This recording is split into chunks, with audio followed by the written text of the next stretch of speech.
Alright, let's talk about the $20,000 fursuit auction. Yes, you heard that right. The fursuit maker, known as MultiColorBark, put out an auction for a pre-made fursuit that they made, and within the 4 to 5 days that the auction was up, the suit sold for over $20,000. And you know what's the best part about it? I don't have much info on it besides that it happened, which is kinda wild to me, that there's not much on it, but it's such a noteworthy event in the furry community because fursuit selling for a very large price like this should be talked about and art talked about. But the fact that there's not much behind it that you can check on it besides the announcements of the auction is kind of crazy. So let's do our best to go over this. I guess I'm the Ludwig of the furry community now. Hi everyone, I don't want to do this, but we're here anyways. So let's talk about this fursuit auction. What makes it so special and how did it get to the point where it is now? So our story starts on Thursday, September 8th, where the fursuit maker known as MultiColorBark announces a fursuit auction for one of the pre-mades that they put together, and oh my god, they look gorgeous. Also, just saying, massive respect for adding in the Pillsbury pumpkin sugar cookie appreciation. Those fucking cookies slap! And honestly, this suit is just stunning. Point being, MultiColorBark, very popular fursuit maker, a lot of people who really want a fursuit from them, and the one thing to keep a note of for this auction is that no one prior to it owned the design of the character. The fursuit was technically being sold as its own fursona, like you own the fursuit, you own the fursona. The auction of the fursuit was announced on Twitter along with pictures of the fursuit in question, and furries fell in love with this design. I can't blame them, it looks amazing. I actually caught wind of this auction taking place this weekend when I saw friends retweeting the original post saying, oh my god, the design looks beautiful, I want this so much, I love this character, and saying other thirsty related comments about this fursuit, which still, I can't blame them. It's just kind of funny to me because at the time, knowing that it was a pre-made auctioned off fursuit, no one owned it. So like, it's just kind of funny how people fell in love with a character that no one owned. And this specifically applies to like the Fursona label, not just like a media fictional character like Deathwolf or Deathwolf, in which DreamWorks owns that character, but like in this case, no one owns the Fursona. But wouldn't it be kind of funny though if people like fell in love with this character and the person behind it ended up being like awful? Would furries have like immediately invalidated of like, no one cares about the $20,000 fursuit sold, that doesn't count because this person is awful? Like, what do you even do then? What about all that fan art? In fact, furries loved this suit so much to the point where they were offering to draw fan art for the character for whoever owned the new suit to have art associated with the fursuit of their new character. Like, even just to put it into perspective, the fursuit was so well put together and the design was so good that the fursuit maker even said that they're going to miss the fursuit because of how dreamy he looked. But the fursuit auction went on for 5 days. It started Thursday, September 8th at a starting bid of $7,000 and ended on Tuesday, September 12th with a final bid of $22,600. So let me reiterate, a fursuit that was originally set at $7,000 in a fursuit auction that went on for 5 days. It was a pre-made suit,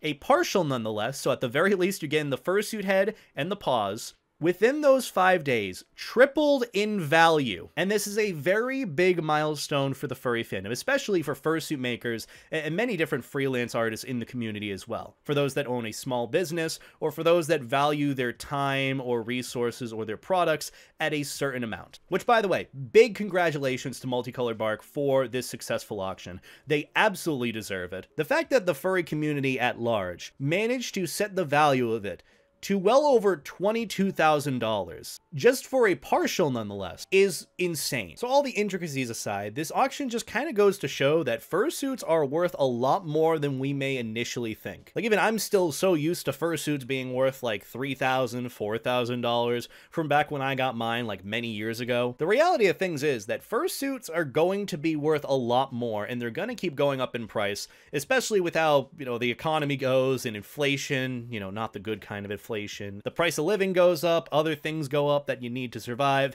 and especially the price of materials to make fursuits goes up. A lot of times for small businesses, when you need to make more to be able to make ends meet, you can do one of two things. You can increase demand, make more fursuits, take more commissions, spend more of your time working on what you do, or you could go for the second option and increase prices. Now, both of these are valid options and have their own pros and cons. With the first one, you're working a lot more, you're taking on more work than maybe you can reasonably take, and you spend more of your life, in this case, working, which it's not so bad when it's, you know, your dream job or your passion with fursuit making or making art or doing whatever it may be. But the downside is you're spending more time with what you're doing. And as for the other case, with increasing your prices, that could be a good thing in the long run for not having to work as hard or work as much to make ends meet. But at the same time, you're going to have unhappy people who might not pay as much for what you initially valued your craft at. And it sucks. It's the harsh reality of being a fursuit maker or owning a business or selling products. And that's why I kind of like fursuit auctions in this case, because every time I've seen a fursuit auction take place, it's always succeeded tremendously more than anyone could have expected. Like in this case, no one thought the fursuit was going to be sold for $22,000, yet here it was. Same thing with the Zuri Studios fursuit auction, where a fursuit slot for a single commission slot to get any character you'd like, that slot was auctioned off for $50,000. Now, a lot more fursuit makers are doing this, and in this case of MultiColorBark, I think that's great. And realistically though, I know a lot of us don't want fursuit prices to go up, but I've always looked at it in sort of support for the fursuit maker or for the owner of whoever is making what I want. Because this is a freelance artist we're talking about here. This is someone who's putting their passion and love into what they're doing. I know fursuit auctions are sort of viewed upon weirdly. Some people like them, some people don't. But I feel like this time around, the vast majority of furries who are witnessing a fursuit maker succeed and thrive in this case, the furry fandom at large, I feel like, is supportive. I know there are some furries out there who are like, oh, you know, a fursuit shouldn't be worth that much. Who would pay that much for that? It should be valued at this. You know, what if I wanted that money? What about me? Me! Regardless, there's a whole conversation here to be had about fursuit makers thriving and succeeding, and that's honestly something that I want to do for a separate video, and I sort of have already done in some sense. I uploaded a video a while back talking about fursuits and furry art being expensive, and how fursuit makers are taking more time to enjoy life outside of just fursuit making, and in turn upping their prices or auctioning off slots, and how that's okay, and they're reasonably okay to do that, and shaming the fursuit maker for doing that is not really good. That's just kind of mean. So if you want to learn more about that in sort of the context of fursuits, sort of relative to this,